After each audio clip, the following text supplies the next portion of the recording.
The storm rolled over the city like a held breath, and the hospital seemed to inhale with it. Fluorescent lights hummed, monitors stitched a nervous rhythm into the corridors, and every door that swung shut sounded a little too much like a verdict.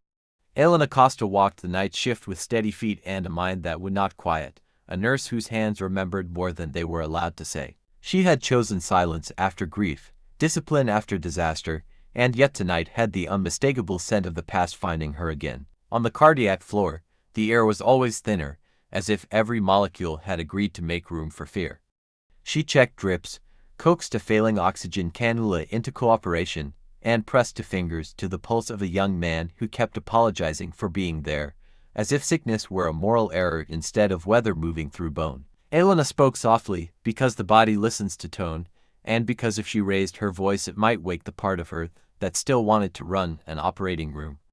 She had walked away from that life. Accidents don't ask permission. They don't leave clean lines behind. Down the hall, the surgical team prepped OR3 for a late valve repair.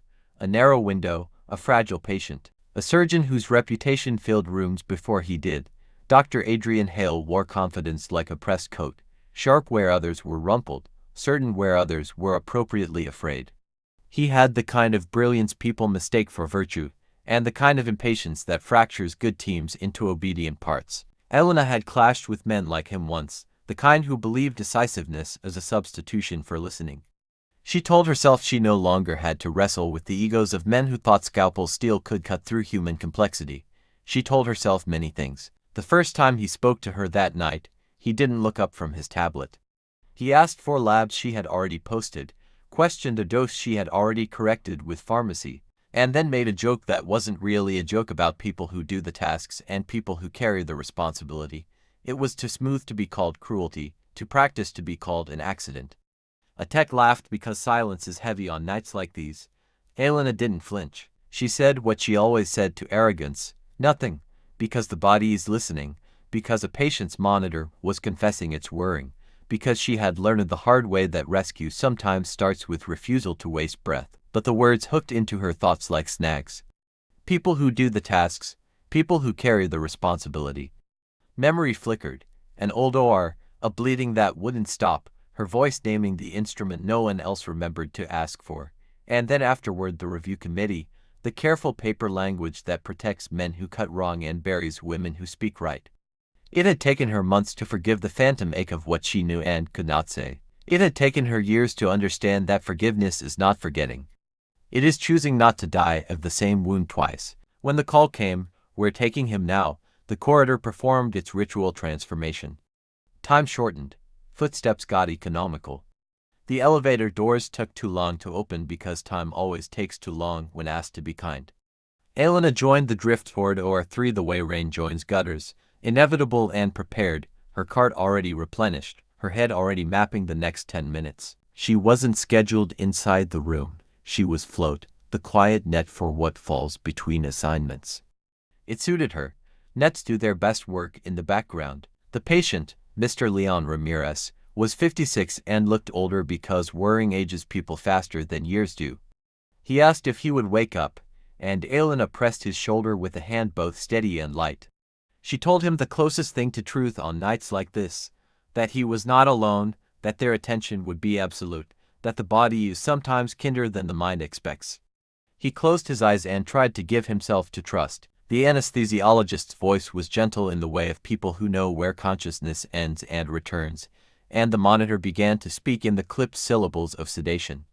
Inside the OR, lights like noon under glass revealed everything. The field gleamed, the instruments lay in their ranked silver order, and Dr. Hale entered with the ease of someone who thinks destiny is a muscle you can flex. He nodded to the perfusionist, barely acknowledged the scrub, and then finally let his eyes land on Elena where she stood near the door, checking the vitals board. The corner of his mouth tilted, something between a smirk and a sigh, and he said without looking fully at her that the room was full enough. The words were neat, clinical, managerial. The meaning was that he wanted fewer witnesses when certainty went hunting. Elena stayed, because the charge nurse asked her to, because the patient demanded it without knowing how, because the weather in her chest said don't walk away from this one. She watched how Hale gripped the scalpel, how his shoulders carried fatigue like a secret. She noticed the subtle tremor in his left hand when he reached, the way he overcompensated by locking his elbow as if the body were a machine in need of a firmer bolt. It was small and it was everything. She noted the chalky pallor at his temples and the unnecessary swallow he took between commands. She filed these details in the long-practiced cabinet of her mind where patterns go to reveal themselves. As the first incision drew the quiet line that would become a road into muscle and memory, the room forgot its edges. The scrub nurse anticipated, the suction whispered, the perfusionist watched the arterial line with a lover's concentration. Holly's voice stayed calm, the charisma unbroken, but the line on the monitor that did not belong to the patient Holly's own telemetry. The hospital's little vanity for its prized surgeon skipped a stutter step and then returned like someone who denies a stumble and keeps walking. No one looked. No one but Elena, who had learned to see the things pride trains out of other eyes. She moved like a weather change, not dramatic, just present. She adjusted the fluid warmer, checked the blood products, and stood close enough to the anesthesiologist to be heard without being seen. Her words were simple, the kind you can ignore if you need to. He looks pale, watch his rhythm. How long has he been on that beta blocker he pretends he doesn't need? The anesthesiologist shot her a glance, the kind colleagues exchange when they recognize someone who reads a room like a text. He nodded once, made a note, and angled the monitor so Estrella might catch what a stubborn one would miss. Hale proceeded. Tissue opened. The theater of control continued. Elena watched the fine tremor broaden into a careful shake, watched his jaw set to fight it, watched the monitor of a different man tell a story no one wanted to hear. She thought of the arrogance of hearts, how they keep time until they don't, how even the cleverest hands cannot carve themselves free of biology. She thought of how an insult in a hallway is sometimes a flare sent by a drowning man. See me, I'm sinking. I do not know how to ask for help. The moment arrived without drama, which is how real emergencies prefer to travel. A suture hesitated, his breath shortened, the perfusionist's attention flickered from circuit to surgeon and back again, and the anesthesiologist said a word that lives between question and warning. Hale said he was fine. He said it twice. He said it like a spell. He said it like a door he could hold shut with his back and his will. Then his eyes unfocused for a heartbeat too long, the tremor became a small storm, and the monitor wrote the truth in paper white lines. Elena stepped forward before anyone told her to. She did not ask permission from a collapsing moment. She reached the line where professional boundaries and human survival meet, and she crossed it with the ease of someone who has practiced the crossing in her dreams. Her voice dropped into the register that makes frightened bodies obey. She told the scrub to take the needle holder, told the junior to stabilize the field, told the anesthesiologist to confirm Holly's rhythm out loud so the room would believe it. She looked at the man who had mocked her and saw not a god of the OR but a patient whose heart had decided to speak in a dangerous dialect. For a suspended second, everything balanced, the patient open to air and mercy, the surgeon swaying under lights too honest to flatter, the team caught between two duties as old as medicine. Elena realized the night had finally come to claim the debt she owed to herself. She remembered the instrument they had ignored years ago. She remembered the review that had rewritten history until it forgot her name. She placed her hands where they needed to be, and the room's center of gravity shifted toward her, not by force, but by recognition. The storm outside found the windows with rain that sounded like applause trapped in the wrong story. Inside, Elena inhaled once and changed the script. The rain outside thickened, beating harder against the tall windows of the surgical wing. Inside, silence didn't mean peace. It meant that everyone had stopped to understand what had just happened. The surgeon who once commanded the room now lay slumped against the tiled wall, his mask askew, the steady rhythm of his breath replaced by the fragile flutter of uncertainty. The nurse everyone had ignored was suddenly the only anchor holding the night together. Elena didn't raise her voice. Authority is not always loud. Sometimes it's in the steadiness of motion. She moved with surgical precision, disconnected Hale from the sterile field, ordered compressions to continue, and instructed anesthesia to stabilize both hearts, the one cut open and the one that had betrayed its owner. There was no room for chaos, no space for ego.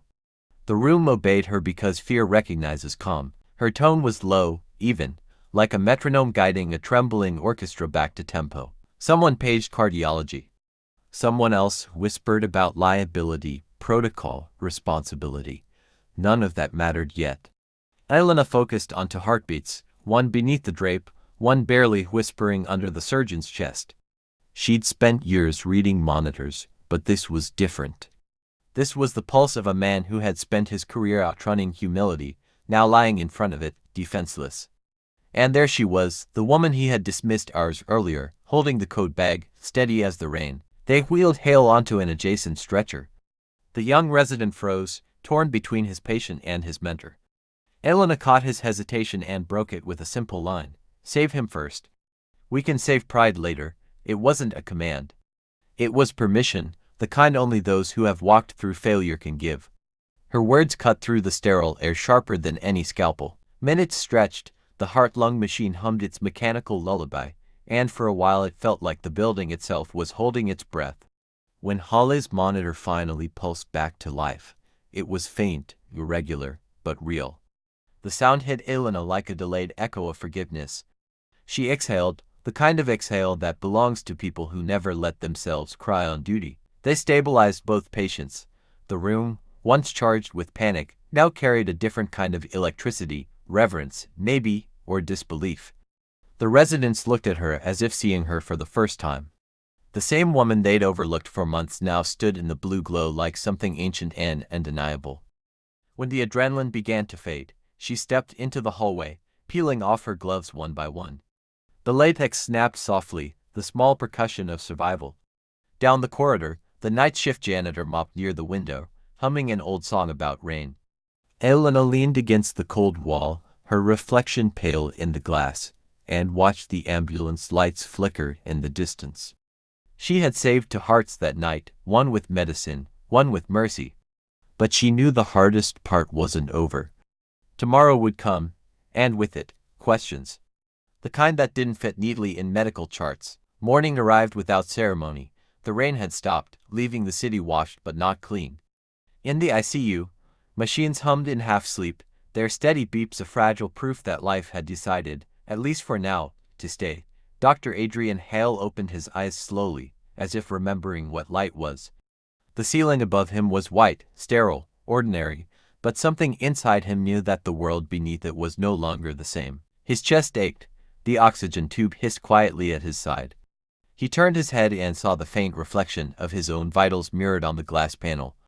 Numbers he'd taught others to interpret now stared back at him like scripture rewritten. Sinus rhythm, stable, recovering.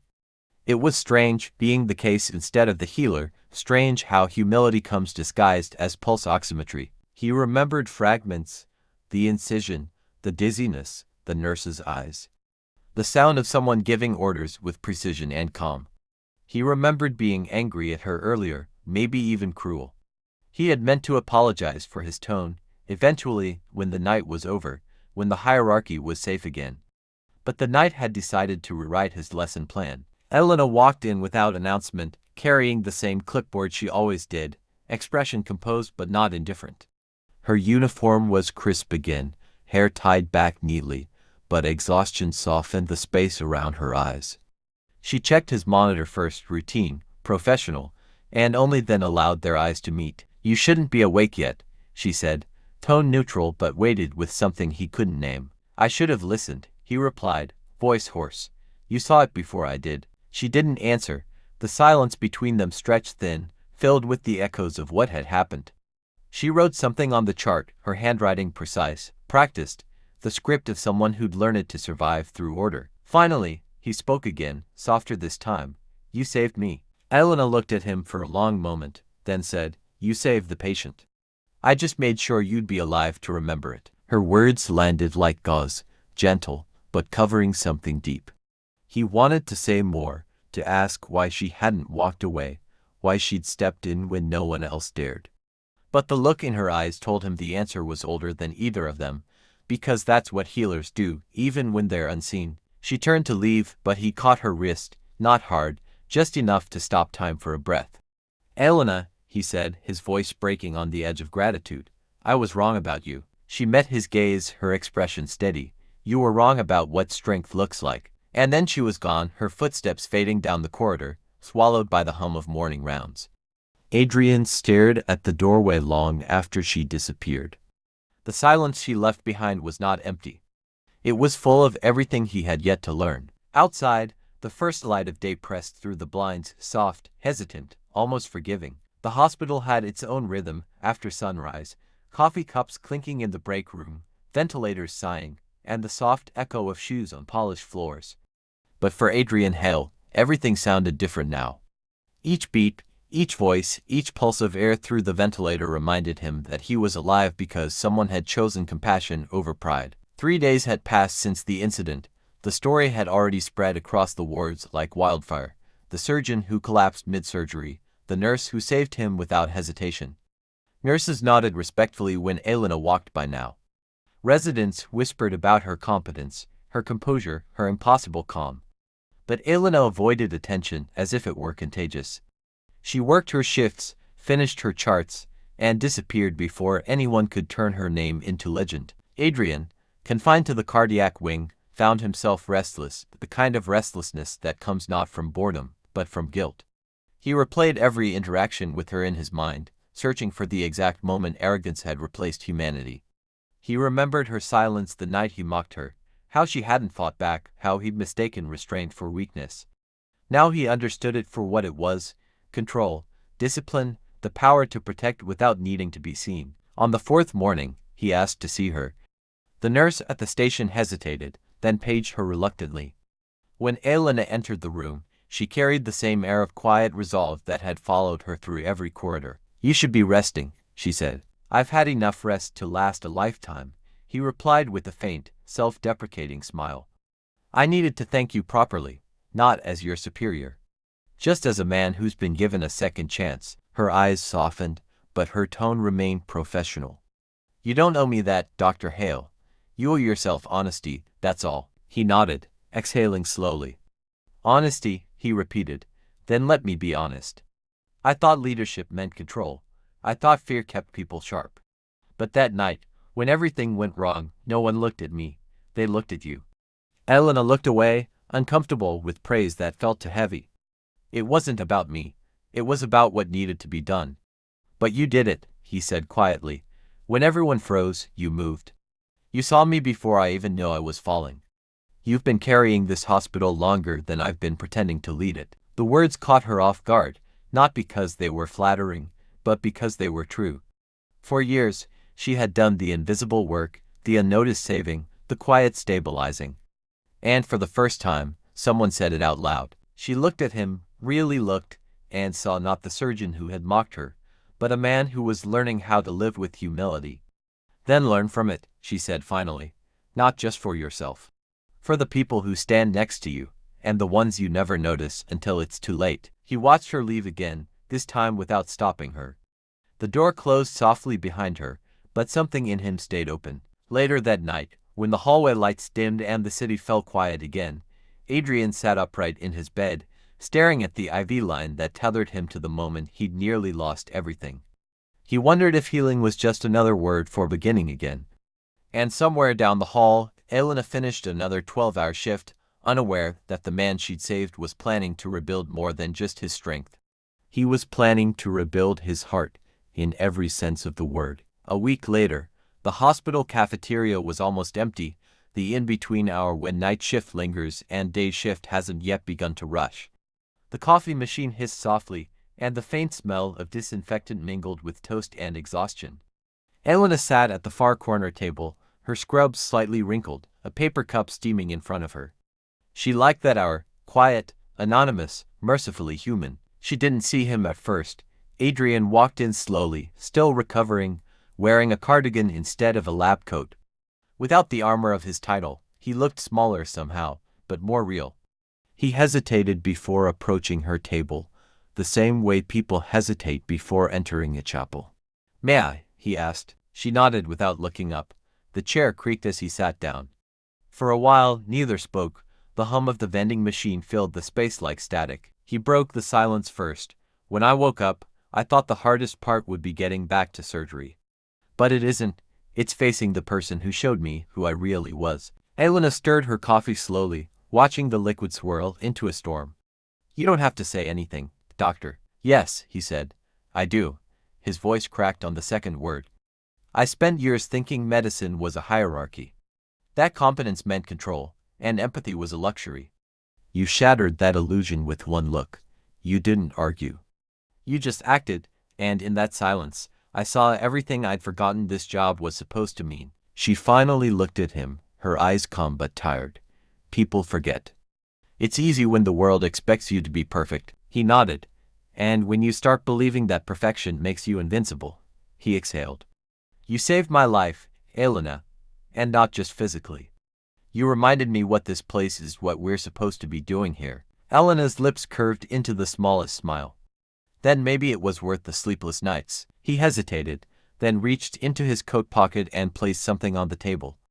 It was a small silver pin, a hospital emblem surgeons wore on their coats, engraved with the words "For service beyond duty." They offered it to me, he said, but I asked them to change the name. She frowned. Change it to what? He smiled softly. Asterisk for the heart that never faltered. Asterisk, asterisk. Elena stared at it, not out of vanity, but disbelief. No one had ever handed her something that acknowledged what she carried quietly for years. Her hands trembled slightly as she picked it up, the metal cool against her skin. You didn't have to, she said. I did, he replied, because people like you keep this place alive. And because apologies mean nothing if they don't leave something better behind. The light through the cafeteria window shifted, falling across her face, soft, honest, almost cinematic in its grace. For the first time in a long while, Elena let herself breathe without restraint. They sat in silence again, not as doctor and nurse, not as arrogance and endurance, but as two people who had finally met in the middle of what it meant to heal. Outside, the first ambulance siren of the morning wailed faintly, the sound of another story beginning. By the time Adrian returned to surgery, winter had softened into spring. The corridors smelled faintly of alcohol swabs and blooming trees outside the hospital courtyard, a strange, delicate contradiction. His first procedure back was a simple valve repair, the kind of operation he'd once done half asleep from confidence. But now, every heartbeat on the monitor, every breath of the anesthetized patient felt sacred. He prepped in silence, hands steady, mind clear. The OR was different now, not in color or light, but in tone. The team spoke with a kind of respect that came from witnessing failure without punishment.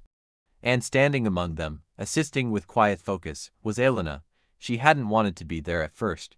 The administration had insisted, symbolic, they said, a full circle.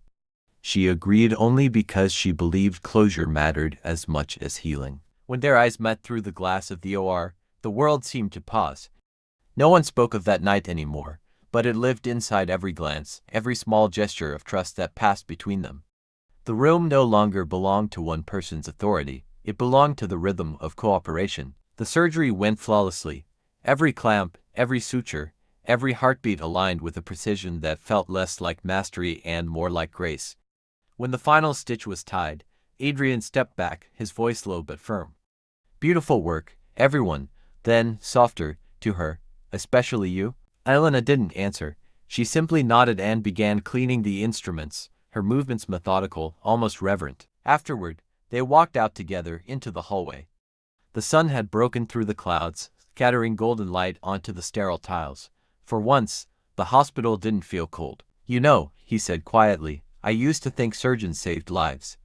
Now I think nurses do, and we just get the credit. She laughed, the sound brief but real. Maybe we just take turns. He smiled at that, not out of charm, but gratitude. There was something profoundly human in the exchange, the acknowledgement that redemption doesn't always come from grand gestures, but from showing up differently the next time. As they reached the exit, he hesitated. Elena, there's something I've been wanting to ask you. She turned, eyebrow raised. I've been offered a fellowship, cardiac research abroad. They want me to build a new team. I told them I'd only go if I could bring someone who understands the heart better than I do. He paused, watching her expression shift between surprise and disbelief. Would you come with me? The question hung in the air like a held breath. She looked at him, the man who had once mocked her, then collapsed in her hands, then changed before her eyes. And for the first time, she let the possibility of something new cross her mind. Not romance exactly, but respect, connection, something built from the debris of ego and the quiet labor of empathy. I'll think about it, she said finally. "That's all I ask," he replied. The elevator doors closed between them with a soft metallic sigh. Outside, the world moved on, but somewhere in that hospital, two hearts beat a little slower, a little wiser, and entirely in rhythm. 2 months later, the hospital corridors felt lighter without him, though everyone still mentioned his name with a kind of cautious pride. Dr. Adrian Hale had left for his fellowship in Europe, but not before leaving behind an entire new protocol for cardiac emergencies, one Elena helped him write. Her name appeared beside his on every page, in small black print that quietly rewrote the hierarchy of the institution. She didn't tell anyone about the offer he'd made before he left. She kept it folded in her mind like a letter not yet opened. Some nights, when she changed in the locker room after a long shift, she'd catch herself staring at her reflection, wondering what it would mean to start over somewhere far away, in a lab, not a ward, surrounded by possibility instead of memory. But there was always another patient, another life to keep steady, another student nurse who needed guidance. So she stayed, because healing, for her, had never been about leaving. It was about being there when others couldn't. Until one evening, as she walked out through the ambulance bay after another 12-hour shift, she saw a figure leaning against a rental car, watching the sunset bleed over the horizon. He wore no lab coat, no badge, just a quiet smile that reached his eyes. "I thought you'd be gone by now," she said, half in disbelief. "I was," he answered softly, "but the research can wait. The person who changed it can't." He stepped closer. The air smelled faintly of rain and antiseptic, that strange mix of endings and beginnings. "I realized something," he said. "I don't want to build a team that studies hearts. I want to work with the one who taught me what it means to have one." Elena didn't move. The sky above them glowed like gauze lit from behind, the same sterile blue that had framed the night everything changed. "I can't promise I'll say yes," she whispered. "You don't have to," he said. "Just don't disappear." The sirens in the distance began their nightly chorus.